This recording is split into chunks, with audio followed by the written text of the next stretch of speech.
hoje 10 para as 11, a pauta não tinha ali escrito que a gente só poderia falar sobre autorização.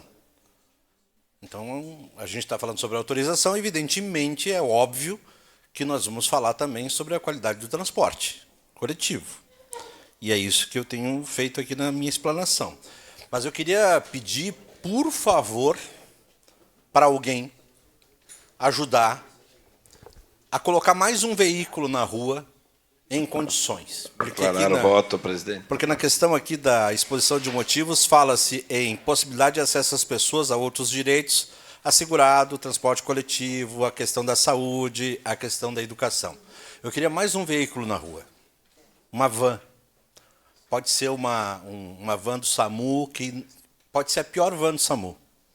Mas eu gostaria que esse veículo circulasse com condições de levar usuários, atender usuários pobres, miseráveis e moradores em situação de rua, e que pudesse levar e circular pela cidade em condições de levar servidores para fazer exames, para fazer consultas e para atender miseráveis, pessoas que estão em situação de rua. Porque o consultório na rua, e hoje inclusive tem uma matéria, mais atenção para quem está na rua, uma matéria do jornalista Bruno Tomé, e se fala em ampliação do consultório na rua. Então, não foge da questão do transporte. Eu só gostaria disso, que nos ajudassem, porque o assunto é antigo e não se melhora isso. Nós estamos sem consultório na rua para circular pela cidade. E esse consultório na rua, ele não pode ser um carro pequeno, ele não pode ser uma doblô, ele não pode ser qualquer carro, porque os pobres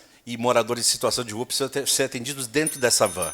Então, eu só quero fazer esse apelo, voto favorável ao subsídio, mas gostaria de fazer esse apelo também, que envolve trânsito, mas envolve atendimento à situação, às pessoas com menos condições que estão abandonadas nessa cidade. Obrigado, presidente. Obrigado.